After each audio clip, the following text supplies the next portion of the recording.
बिस्मिल्लाहिर्रहमानिर्रहीम, अस्सलाम वालेकुम। मैं हूं दिशान अहमद सिद्दीकी। आप देख रहे हैं सबसे पहले पाकिस्तान। हवाओं का रुख तब्दील। कल है 2 अप्रैल और कल होने सेनेट के इलेक्शन। इस पर बात करूंगा। इसके अलावा बात करूंगा लाहौर हाई कोर्ट के 12 जस्टिस साहिबान ने भी अब चीफ जस्टिस ऑफ पाकिस्तान को खत लिखने का फैसला कर लिया है। मैं आता हूं अपने पहले पॉइंट की तरफ। कल है 2 अप्रैल और कल होने हैं सेनेट के इलेक्शन। और हुकूमत तो बन चुकी है, आपको पता है, कौमी असम्बली भी बन चुकी है, वजीर आजम भी बन गए, सदर भी बन गए, लेकिन अब मरला है चेयरमैन सेनेट का।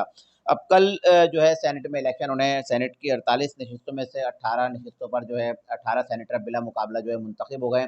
जबकि अगर हम बात करें केपीके के 11 सेनेटर्स की, तो वो मामला इस वक्त जो है खटाई में पड़ा हुआ है, क्योंकि स्पीकर केपी के असेंबली ने अब तक जो है जो मखसूस नशिस्तों पर जो अरकान मुंतखब हुए थे उनके अब तक हलफ नहीं लिए। उस पर जो है अपोजिशन अरकान जो है पेशावर हाई कोर्ट गए थे। पेशावर हाई कोर्ट ने भी हुक्म दिया था कि इनके जो हलफ लिए जाएं। उसके बाद इलेक्शन कमीशन ऑफ पाकिस्तान ने भी इनको बावर कराया था कि अगर मखसूस नशिस्तों पर मुंतखब अरकान असम्बली के हलफ ना लिए तो केपीके के सेनेट के इलेक्शन मुलतवी हो जाएंगे।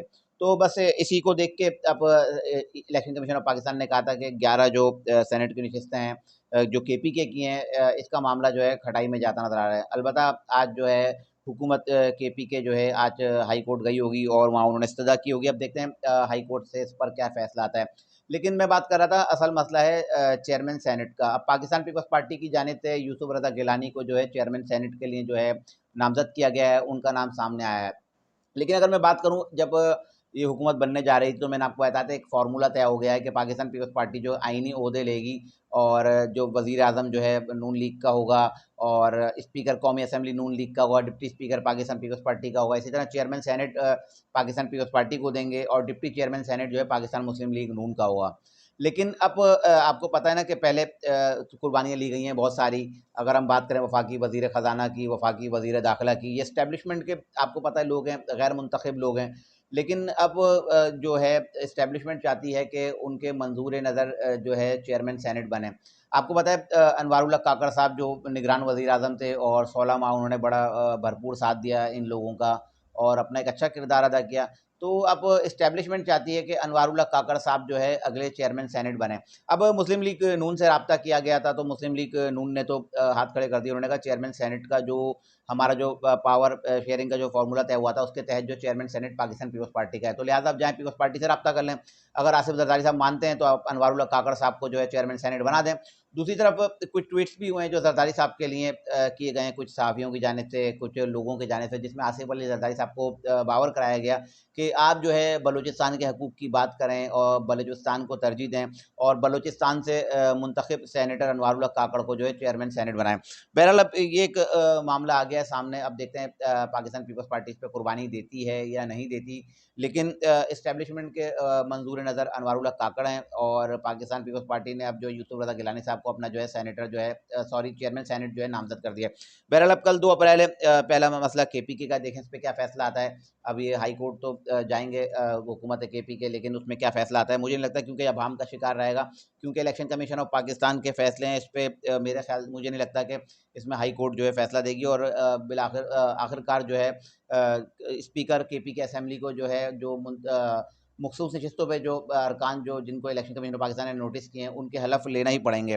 बहरहाल अब देखते हैं कल 2 तारीख है और चेयरमैन सेनेट कौन बनेगा, क्योंकि हवाओं का रुख अब तब्दील हुआ है और हवाओं का रुख है अनवारुल्लाह काकड़ की जानिब और पीपल्स पार्टी जो है अब किसको लाती है, यूसुफ रजा गिलानी साहब को लाना चाहती है। बहरहाल अब ये इसका फैसला भी 2-3 दिन में हो जाएगा और बहुत सी चीज़ें सामने आ जाएंगी। मुझे लगता है कि अनवारुल्लाह काकड़ साहब ही जो है चेयरमैन सेनेट के जो है मजबूत उम्मीदवार होंगे। इसके अलावा बात कर रहा था कि आपको पता है 6 जस्टिस साहिबान ने इस्लामाबाद हाई कोर्ट के जो है चीफ जस्टिस ऑफ पाकिस्तान काजी फाइजी साहब को खत लिखा था और उन्होंने जो अपने तहफ़्फ़ुज़ात का इज़हार किया, सबको पता है, अब तो मैं पिछले अपने व्लॉग में बता भी चुका हूँ। अब जो खबरें आई हैं, खबरें कुछ यूँ हैं कि लाहौर हाई कोर्ट के 12 जस्टिस साहिबान ने भी चीफ जस्टिस ऑफ पाकिस्तान को खत लिखने का फैसला किया है और वही जो 6 जस्टिस साहिबान ने इस्लामाबाद हाई कोर्ट के जो बात की है उसकी तौसीक की है। वही काम में मदाखलत, इस्टेब्लिशमेंट की जानिब से दबाव और इनको काम ना करने दिए जाना और वही एतराज़ात जो उन 6 जस्टिस साहिबान ने किए हैं। लेकिन अगर हम बात करें दूसरी तरफ कि जब जो एक कमीशन बन गया, इस कमीशन पर भी इनको ऐतराज़ होगा। जो कुछ खबरें इस वक्त ज़ेर गर्दिश हैं सोशल मीडिया पे, खुद पाकिस्तान तहरीक इंसाफ का एक ट्विटर अकाउंट है पीटीआई इनसाइडर, तो उस पे भी जो है एक खबर ज़ेर गर्दिश है, जिसमें जो है उसमें लिखने वाले ने लिखा है, ट्वीट करने लिखा है कि जस्टिस मोहसिन अख्तर कियानी के घर पर एक इजलास हुआ है इन 6 जस्टिस साहिबान का, और उसमें इन्होंने फैसला कर लिया है कि इस कमीशन के सामने वो पेश नहीं होंगे, क्योंकि कमीशन बना है ना जस्टिस रिटायर्ड तसद्दुक हुसैन जिलानी साहब की सरबराही में, तो इनके सामने वो पेश भी नहीं होंगे, बात भी नहीं करेंगे, और इन्होंने फैसला किया है कि इस पर वो एक पटिशन जो है दायर करेंगे, और वो पटिशन दायर होगी सुप्रीम कोर्ट ऑफ पाकिस्तान में काजी फाइज ईसा साहब की अदालत में। अच्छा, इस सब का जो पस मंज़र है, पस मंज़र क्या है, मैं आपको बताता चलूँ।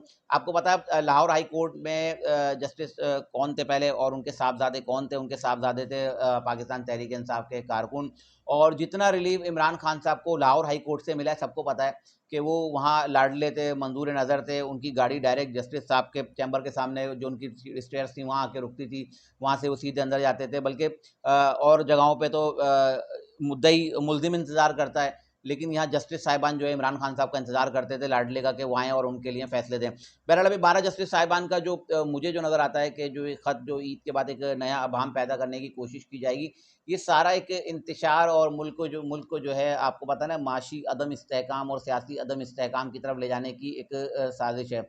तो अब ये 12 जस्टिस साहिबान जिसमें बहुत सारे सीनियर सहाफ़ी भी बात कर रहे हैं, और उन सब ने यही बात की है कि ये ज़ाहिर से मंजूर नज़र लोग थे, और लाहौर हाई कोर्ट में इनको क्यों तैनात किया गया था, और ये सब इमरान खान साहब के मंजूर नज़र लोग थे।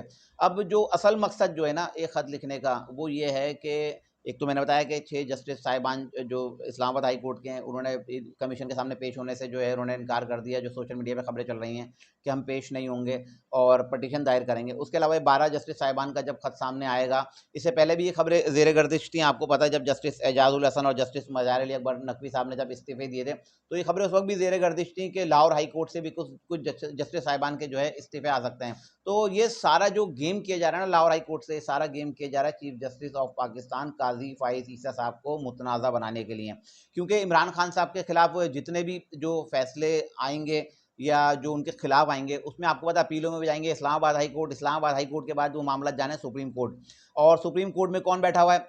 जस्टिस जस्टिस काजी फाइज साहब, और इसके बाद है मंसूर अली शाह। तो ये दोनों जस्टिस साहिबान हैं, जस्टिस काजी फाइज ईसा और जस्टिस मंसूर अली शाह, इन दोनों जस्टिस साहिबान पर जो है पाकिस्तान तहरीक इंसाफ को है एतराज़, और पाकिस्तान तहरीक इंसाफ के लोग अब देखिएगा इनकी ट्रोलिंग शुरू हो जाएगी दोनों जस्टिस साहिबान की, और जब ये पटिशन वहाँ लगेगी और जब इनके फैसले आएंगे, तो ये चीफ जस्टिस ऑफ पाकिस्तान काजी फाइज ईसा और सीनियर जस्टिस मंसूर अली शाह को मुतनाज़ा बनाना चाहते हैं, क्योंकि इमरान खान साहब के फैसले रिव्यू के लिए सुप्रीम कोर्ट जाएंगे ना, और काजी फाइज साहब के लगेंगे, तो उस वक्त जो है इसको ट्रोलिंग करेंगे ये लोग कि देखो काजी फाइज ईसा साहब ने जो है उन जस्टिस साहिबान का फैसला यूँ, क्योंकि जबकि हकाइक पर मबनी फैसले होंगे, लेकिन उनको मुतनाज़ा बनाने के लिए पाकिस्तान तहरीक इंसाफ का एक ये नया गेम है और एक ये नई चाल है कि वो जस्टिस काजी फाइज ईसा साहब को मुतनाज़ा करें, और जब इमरान खान साहब के फैसले अपीलों के लिए, जब उनकी ज़मानत के लिए, उनकी बरियत के लिए जब सुप्रीम कोर्ट ऑफ पाकिस्तान जाएँ, तो काजी फाइज ईसा साहब जो है उन केसेस को ना सुनें और उन केसेस से अपने आप को अलग रखें, जस्टिस मंसूर अली शाह और काजी फाइज ईसा साहब उन केसेस को अपने इन जो इमरान खान के केसेस हैं उनसे अलग रखें। लेकिन ये 12 जो जस्टिस साहिबान हैं, ये जो ख़त लिखेंगे देख लीजिएगा, क्योंकि हवाओं का रुख अब बदल चुका है, और मुझे नहीं लगता कि 12 जस्टिस साहिबान जो लाहौर हाई कोर्ट के ख़त लिखेंगे, तो उस पर भी इनको जो है कोई खातिर ख्वाह कामयाबी मिलेगी, क्योंकि जो काम जिसने करना है वो काम हो रहा है और होकर रहेगा। चाहे 12 क्या, मैं तो कह रहा हूँ अगर 1200 लोग भी अगर इस पे ख़त लिख देना, तो मुझे नहीं लगता कि जो ये चाहते हैं अपने उस मकासद में ये लोग जो है कामयाब होंगे।